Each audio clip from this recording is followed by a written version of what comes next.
Gentlemen শব্দটো শুনিলেই আমাৰ মাইণ্ডত চুট পিন্ধা আৰু টাই লগোৱা এজন মানুহৰ ধাৰণা হয়, যাক আমি টিভিত দেখিছোঁ বা মেগাজিনত। এক্টৰ, মডেল, প্ৰফেচনেল বিজনেছমেন বা অন্য কোনোবা চেলিব্ৰিটি। জেণ্টেলমেন হোৱাটো এটা কোৱালিটি হয়, কোনো ফিক্সড ইমেজ নহয় যি ৱেষ্টাৰ্ণ আইডিয়াজৰ ওপৰত বেছড আছে। লগতে এজন জেণ্টেলমেন তেওঁক কোৱা হয় যি চিটুৱেশ্যন অনুসৰি ৰিয়েক্ট কৰে আৰু ৱেল মেনাৰ্ড হয়। মানুহৰ লগত কথা বতৰা পাতোতে বা বিজনেছত সম্বন্ধত যাৰ ছুপিৰিয়ৰ এটিটিউড এক্সপ্ৰেছ হয়। আহক এজন ট্ৰু জেনুইন জেণ্টেলমেনৰ 7টা কোৱালিটিৰ বিষয়ে আলোচনা কৰোঁ আৰু জানিবলৈ চেষ্টা কৰোঁ যে এই আধুনিক পৃথিৱীখনত আমি ক্লাছী এণ্ড অনাৰেবল হৈ কিদৰে থাকিব পাৰোঁ। Hello' future billionaires, welcome to Victory Empire, য'ত আমি প্ৰত্যেক সপ্তাহে দুবাৰকৈ একগোট হওঁ ইনস্পায়াৰ হ'বলৈ আৰু অভাৱেৰে পূৰ্ণ জীৱনক চিৰদিনলৈ বিদায় দিবলৈ। Number 1, the right language. এজন জেণ্টেলমেনে নিজৰ শব্দ আৰু বাক্যৰ ওপৰত বহুত ধ্যান দিয়ে। কোনটো কথা কাক আৰু কোনটো টিউনত ক'লে ভাল হ'ব সেয়া ভালকৈ জানে, আৰু এইটো এটা স্কিল হয় যোনটো তেওঁ ডেভেলপ কৰি এজন হাইলি ছুপিৰিয়ৰ মেনত পৰিণত হয়গৈ আৰু আনে তেওঁলোকক নিজৰ ইনস্পিৰেশ্যন বুলি মানে। লোকে লিখা শুভবাৰ্তাত অৰ্থাৎ পবিত্ৰ বাইবেলত যীশুখ্ৰীষ্টই এষাৰ কথা কৈছে, do unto others as you would have them do unto you. তাৰ মানে আনে তোমালোকক যিদৰে ব্যৱহাৰ কৰিলে তোমালোকে ভাল পোৱা, তোমালোকেও তেওঁলোকক তেনে ব্যৱহাৰ কৰা, আৰু এজন জেণ্টেলমেনে এইষাৰ কথা ভালকৈ জানে। Number 2, dressing well. আপোনাৰ আভূষণৰ ঢেৰ সৰু সৰু কথা মেটাৰ কৰে, আৰু আপুনি একো নোকোৱাৰ আগতে আপোনাৰ আভূষণে চাইলেণ্টলি ঢেৰ কথা কৈ যায়। এজন জেণ্টেলমেনৰ কাপোৰযোৰ সৰ্বপ্ৰথমে মানুহৰ পৰা এটেনশ্যন গ্ৰেভ কৰে আৰু তেওঁৰ প্ৰতি আকৰ্ষিত কৰে।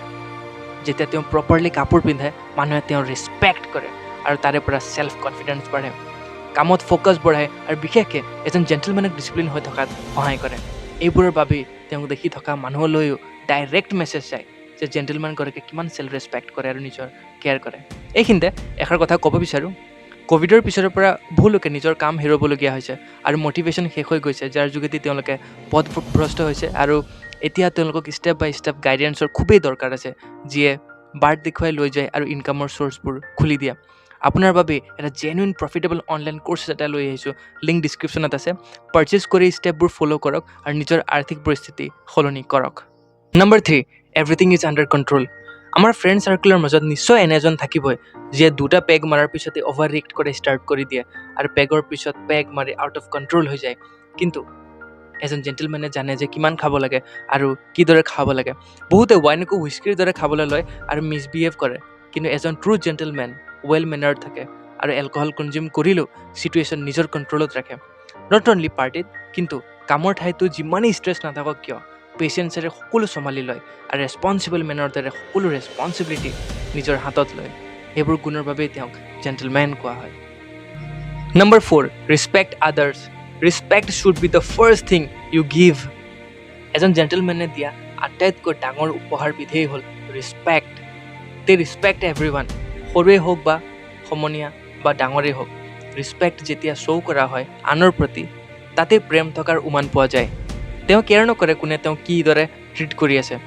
এজন জেণ্টেলমেনে নিজৰ অপনেণ্টজনক আৰু নিজৰ বন্ধুবৰ্গক সমান চকুৰে চায় আৰু সমানে তেওঁলোকৰ সন্মান কৰে। অ'পেন মাইণ্ডেড হোৱা বাবে তেওঁলোকে বুজে যে আমাৰ পৃথিৱীখন হিউজ এণ্ড ডাইভাৰ্ছ। পৃথিৱীখনত চলিবলৈ আনক আদৰ কৰা কিমান প্ৰয়োজন, আৰু এজন জেণ্টেলমেনে মানুহক ডিছৰেছপেক্টৰ যোগেদি হাৰ্ট কেতিয়াও নকৰে। তেওঁলোকে দালাই লামাৰ এটা কোটছ ফ'ল' কৰা দেখি পোৱা যায়, mutual respect is the foundation of genuine happiness. Number 5, discipline. Meetings কনফাৰেন্সৰ টাইম যেতিয়া 9টা বুলি কোৱা হয়, আমাৰ প্ৰায় মানুহবোৰ 10টা বা তাৰ পিছতে গৈ পায়, যাৰ ফলত প্ৰগ্ৰাম লেটকৈ ষ্টাৰ্ট কৰিবলগীয়া হয়। এইটো হয় পাংচুৱেলিটি নাথাকাৰ কাৰণে। কিন্তু এজন ট্ৰু জেণ্টেলমেনৰ জীৱনত ডিচিপ্লিন বহুত মেটাৰ কৰে আৰু তেওঁ ফ'ল' কৰে, যাৰ বাবে তেওঁ সকলো ফিল্ডতে টপত থাকে। ডিচিপ্লিনে নিজৰ গ'লছত হাইপাৰ ফ'কাছ ৰখাৰ সামৰ্থ্য প্ৰদান কৰে আৰু ইম'শ্যন নিজৰ কণ্ট্ৰলত ৰখাত সহায় কৰে। ডিচিপ্লিন মেইনটেইন কৰাৰ কাৰণে তেওঁলোক অলম'ষ্ট ষ্ট্ৰেছলেছ থাকে আৰু ডিপ্ৰেশ্যনত যোৱাৰ কোনো চান্স নাথাকে। সেইবাবে ৱৰ্ষ্ট চিটুৱেশ্যনবোৰতো নিজকে তেওঁলোকে চম্ভালি লয়। Number 6, balancing. মোৰ লাইফ বনাবলৈ আছে, আই হেভ ছাম ড্ৰিমছ, গতিকে মই সমানত থাকিব নোৱাৰোঁ। এইটো ভুল ধাৰণা লোৱাৰ পিছতে ব্ৰেকআপ। এইবোৰ সচৰাচৰ ঘটি থকা ঘটনা। অকল এটাতেই যে এটেনশ্যন দিম তেনে নহয়। এজন জেণ্টেলমেনে নিজৰ পাৰ্চনেল লাইফ, প্ৰফেচনেল লাইফ আৰু ছ'চিয়েল লাইফ আটাইকেইটা বেলেঞ্চ বনাই চলে। য'ত যিমান সময় স্পেণ্ড কৰাৰ প্ৰয়োজন তাত তেওঁলোকে সিমানেই সময় দিয়ে, আৰু তেওঁলোক জীৱনত ক্লিয়াৰ থাকে নিজৰ কামবোৰক লৈ, যাতে সম্বন্ধবোৰৰ তোলাচনি সমানে ৰাখিব পাৰি, আৰু এইবোৰত তেওঁলোকে এক্সপাৰ্ট থাকে। উদাহৰণস্বৰূপে বিলিয়নাৰ মুকেশ আম্বানী গোটেই সপ্তাহত যিমান ব্যস্ত থাকিলেও দেওবাৰ গোটেই দিনটো পৰিয়ালৰ কাৰণে তেওঁ ফ্ৰী টাইম উলিয়াই তেওঁলোকৰ লগত স্পেণ্ড কৰে যাতে প্ৰফেশ্যন এণ্ড পাৰ্চনেল লাইফত বেলেঞ্চ বনাই ৰাখিব পাৰি আৰু অন্য কামত যাতে বাধাৰ সৃষ্টি নহয়। Number 7, emotionally stable. জেণ্টেলমেন এজন হ'বলৈ আপোনাক কঠিন মনৰ হ'ব লাগিব তেনে কোনো কথা নাই। জেণ্টেলমেন সকলোৰে ইম'চন থাকে, কিন্তু দুৰ্বল মানুহৰ দৰে য'তে ত'তে এক্সপ্ৰেছ নকৰে। নিজৰ ইম'চনক ডমিনেট কৰিব পৰা কেপাচিটি তেওঁলোকৰ থাকে আৰু সেইবাবে তেওঁলোকে financially well off and sexually fit থাকে। Gentlemens are pure hearted and straightforward. শুদ্ধ কথা বা নিজৰ ক'বলগীয়া কথা থাকিলে আনৰ আগত নিজকে প্ৰেজেণ্ট কৰে পলাইটলি ৱেল মেনাৰ্ড ৱেত। আনে বেয়া পাব বুলি কেতিয়াও নাভাবে এণ্ড নিজৰ ইম'চন কোন সময়ত হাই বা ল' ৰাখিব লাগে তাক ভালকৈ জানে আৰু ইম'চনক তেওঁলোকে নিজৰ ষ্ট্ৰেংথ হিচাপে ইউজ কৰে। এজন জেণ্টেলমেন যে ৰিচ হ'বই লাগে তেনে নহয়। এজন মিডল ক্লাছ বা লোৱাৰ ক্লাছৰ মানুহ জেণ্টেলমেন হ'বগৈ পাৰে যদিহে এনে কোৱালিটিজবোৰ তেওঁৰ আছে। জেণ্টেলমেনৰ বিষয়ে গভীৰভাৱে জানিবলৈ হ'লে দুখন বুক মই আপোনালোকক ৰেকমেণ্ড কৰোঁ। David Deida famous book the way of the superior man আৰু world wide best selling book a gentleman in Moscow. Link ডিছক্ৰিপশ্যনত আছে।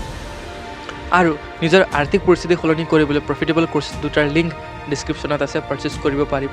এডিটিং স্ক্ৰিপ্টিং সঁচাকৈ ইমান সহজ নহয়। কণ্টেণ্টৰ কোৱালিটি হাই ৰাখিব চেষ্টা কৰোঁ আৰু কোনো কম্প্ৰমাইজ আমি কৰিব নিবিচাৰোঁ বুলিয়েই সপ্তাহত কেৱল 2টাহে ভিডিঅ' আপলোড কৰা হয়। আমাৰ কষ্টক সঁহাৰি জনাবলৈ লাইক আৰু ছাবস্ক্ৰাইব কৰিব। আপোনালোকৰ সৰু সৰু ৰেছপণ্ডতে আমি অধিক দ্ৰুত গতিৰে কাম কৰিবলৈ প্ৰেৰণা পাওঁ। আজিলৈ ইমানেই, আকৌ লগ পোৱাৰ আশাৰে ধন্যবাদ।